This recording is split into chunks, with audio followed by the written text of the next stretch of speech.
Yaman bersumpah akan balas agresi Israel dengan keras, merujuk pada gugurnya Perdana Menteri Yaman Ahmad Al-Rahawi. Bahkan Yaman memperingatkan bahwa Israel justru terlanjur membuka gerbang neraka mereka sendiri. Mengutip Al-Mayadin pada 1 September, hal ini diutarakan oleh Kepala Staf Angkatan Bersenjata Yaman, Mayor Jenderal Mohammed Al-Gamari dalam pernyataan terbarunya. Lebih tepatnya, dia mengutuk pembunuhan terhadap Al-Rahawi, menekankan bahwa agresi semacam itu tidak akan dibiarkan begitu saja. Menegaskan bahwa dengan melakukan kejahatan keji tersebut, Israel justru telah membuka gerbang neraka bagi diri mereka sendiri. Yaman berjanji akan membalas, bersumpah bahwa respons militernya akan bersifat keras dan menyakitkan. Ia menyatakan lebih lanjut bahwa pembalasan akan terus berlanjut hingga agresi Israel berhenti dan pengepungan dicabut berapapun pengorbanannya.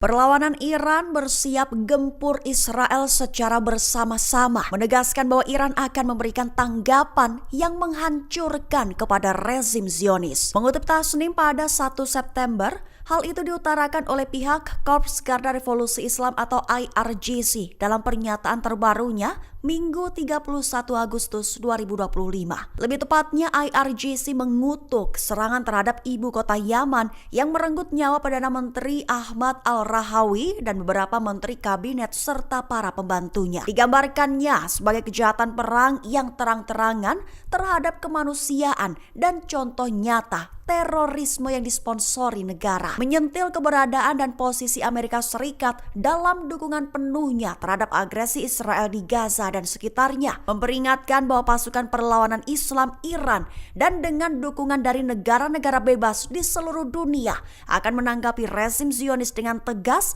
keras, dan menghancurkan.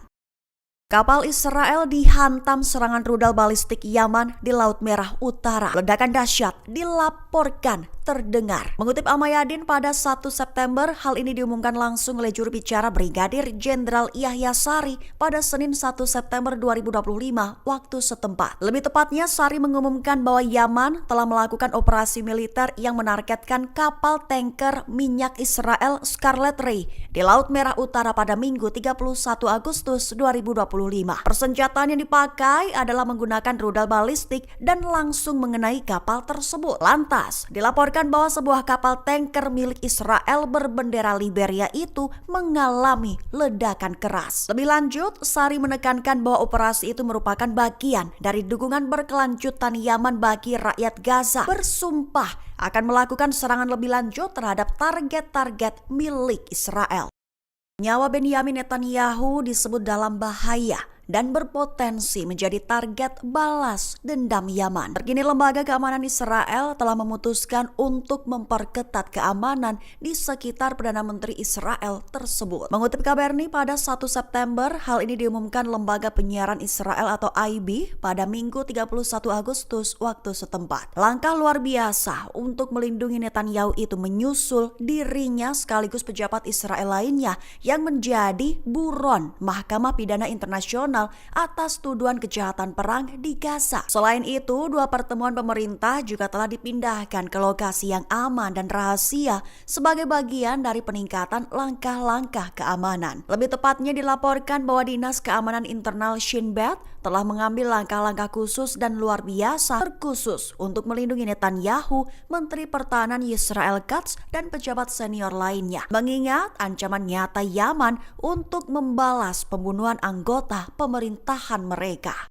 Surat kabar Washington Post ungkap perincian rencana yang menyebut bahwa Amerika Serikat akan mengelola jalur Gaza selama 10 tahun. Muncul pertanyaan apakah Amerika Serikat akan terjun langsung dalam perang bantu Israel untuk mewujudkan rencana tersebut. Mengutip Kabarni pada 1 September, rencana itu tertulis dalam laporan setebal 38 halaman berjudul Dana Rekonstruksi, Akselerasi Ekonomi dan Transformasi Gaza. Disusun oleh Yayasan Kemanusiaan Gaza yang didukung Washington Washington yang bekerja sama dengan militer Israel dan perusahaan-perusahaan swasta Amerika di bidang keamanan dan logistik. Rencana itu menyerukan relokasi sementara sekira 2 juta penduduk Gaza, baik secara sukarela ke negara lain maupun ke wilayah tertentu di jalur Gaza selama masa rekonstruksi. Setiap pengungsi akan menerima uang tunai sebesar $5.000, bantuan pangan selama setahun, dan subsidi sewa selama 4 tahun. Menurut Washington Post, rencana itu menyerukan kontrol langsung Amerika Serikat